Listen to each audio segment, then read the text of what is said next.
اللہ کے بابرکت نام سے شروع کرتا ہوں جو بڑا مہربان نہایت رحم والا ہے، اور درود لا محدود حضور صلی اللہ علیہ وآلہ وسلم کی بارگاہ ناز کے اندر، بارگاہ پروقار کے اندر ہدیتن، عقیدتن، محبتن، نذرانتن، تحفتن، مودتن، ادبن پیش کرنے کے بعد ہر مسلمان کے ضامن حضرت شیخ احمد بن ثابت مغربی رحمت اللہ تعالی علیہ لکھتے ہیں کہ ایک رات میں بیدار ہوا تو رات کے درمیانی حصہ میں نے اپنا ورد وظیفہ پڑھا اور نبی کریم صلی اللہ علیہ وآلہ وسلم پر درود شریف پڑھنے لگ گیا۔ اسی دوران مجھے اونگ آئی، کیا دیکھتا ہوں کہ ایک شخص جکڑا ہوا ہے جس کی کمر سے ٹخنوں تک تار کول کی شلوار ہے، جسم اور سر بہت بڑا ہے، چہرہ سیاہ اور ناک بڑی ہے، اور چہرے پر زخموں یا خراشوں کے نشانات ہیں، اور ایک قوم اس کو گھسیٹے جا رہی ہے۔ میں نے کہا، اے قوم، میں تمہیں اللہ العظیم اور رسول کریم صلی اللہ علیہ وآلہ وسلم کا واسطہ دے کر پوچھتا ہوں، مجھے بتاؤ یہ کون ہے؟ انہوں نے جواب دیا، یہ ابو جہل ملعون ہے۔ تب میں اس سے مخاطب ہوا کہ اے اللہ کے دشمن، یہ ہے تیری اور ہر منکر کی سزا۔ پھر میں نے عرض کی، یا الہی، یہ تیرا اور تیرے نبی کا دشمن ہے۔ الہی، جس طرح تو نے مجھے حضور صلی اللہ علیہ وآلہ وسلم کا دشمن دکھلایا، اسی طرح مجھے اپنے محبوب صلی اللہ علیہ وآلہ وسلم کی بھی زیارت کروا دے۔ پھر میرا گزر ایک ایسی زمین سے ہوا جسے میں نہیں پہچانتا۔ کیا دیکھتا ہوں کہ میرا ایک واقف مرد صالح بیت اللہ کی زیارت کے لیے جا رہا ہے۔ میں نے اسے سلام کیا، اس نے سلام کا جواب دیا۔ میں نے پوچھا، کہاں کا ارادہ ہے؟ کہنے لگا، مسجد نبوی کی طرف۔ چنانچہ میں بھی اس کے ہمراہ چل پڑا۔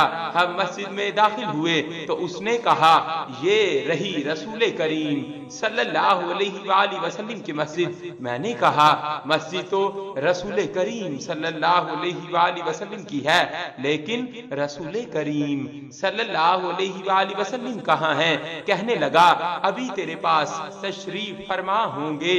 پس آپ صلی اللہ علیہ وآلہ وسلم اندر مسجد میں رونق افروز ہوئے۔ آپ صلی اللہ علیہ وآلہ وسلم کے ہمراہ ایک مرد کامل تھا جس کا خون عربی اور چہرہ نورانی تھا۔ میں نے آپ صلی اللہ علیہ وآلہ وسلم کو سلام کیا۔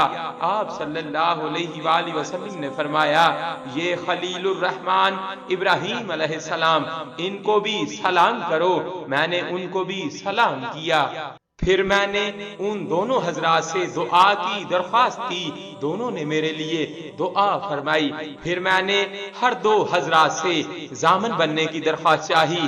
نبی کریم صلی اللہ علیہ وآلہ وسلم نے فرمایا، میں تمہارے خاتمہ بالخیر کا ضامن ہوں۔ پھر میں نے عرض کی، یا رسول اللہ صلی اللہ علیہ وآلہ وسلم، مجھے کوئی مفید نصیحت کریں۔ آپ صلی اللہ علیہ وآلہ وسلم نے فرمایا، درود و سلام میں اضافہ کرو۔ میں نے عرض کیا، حضور صلی اللہ علیہ وآلہ وسلم، جب میں درود و سلام بھیجتا ہوں تو کیا آپ سماعت فرماتے ہیں؟ آپ صلی اللہ علیہ وآلہ وسلم نے فرمایا، ہاں، اور تیری مجلس میں ملائکہ مقربین بھی ہوتے ہیں۔ میں نے عرض کیا، سرکار صلی اللہ علیہ وآلہ وسلم، آپ بھی میرے ضامن بن جائیں۔ آپ صلی اللہ علیہ وآلہ وسلم نے فرمایا، تم میری ضمانت میں ہو۔ میں نے عرض کیا، حضور صلی اللہ علیہ وآلہ وسلم، میرے ساتھیوں کو بھی ضمانت مل جائے۔ فرمایا، تیرے ساتھی بھی میری ضمانت میں ہوں گے۔ میں نے عرض کیا، میرا فلاں ساتھی؟ فرمایا، وہ مرد صالح ہے۔ پھر میں نے اپنے شیخ کے متعلق پوچھا۔ آپ صلی اللہ علیہ وآلہ وسلم نے فرمایا، وہ تو اولیاء اللہ سے ہے۔ میں نے عرض کیا، حضور صلی اللہ علیہ وآلہ وسلم، آپ ہر اس مسلمان کے ضامن بن جائیں جو درود و سلام پر لکھی گئی میری کتاب پڑھے۔ فرمایا، اس کے پڑھنے والے کا بھی ضامن ہوں اور اس کا بھی جو اس کتاب میں لکھے گئے سیغوں کے ساتھ درود و سلام بھیجے تم اس پر کار بند رہو اور اس میں کچھ اضافہ بھی کرو، جو مانگو گے مل جائے گا۔ یہ سن کر میں نیند سے بیدار ہو گیا، دعا گو ہوں رب تعالی مجھے فضل و کرم سے اپنے نبی کریم صلی اللہ علیہ وآلہ وسلم کے چہرہ مبارک کی زیارت سے محروم نہ کرے، آمین صلی اللہ علیہ وآلہ وسلم۔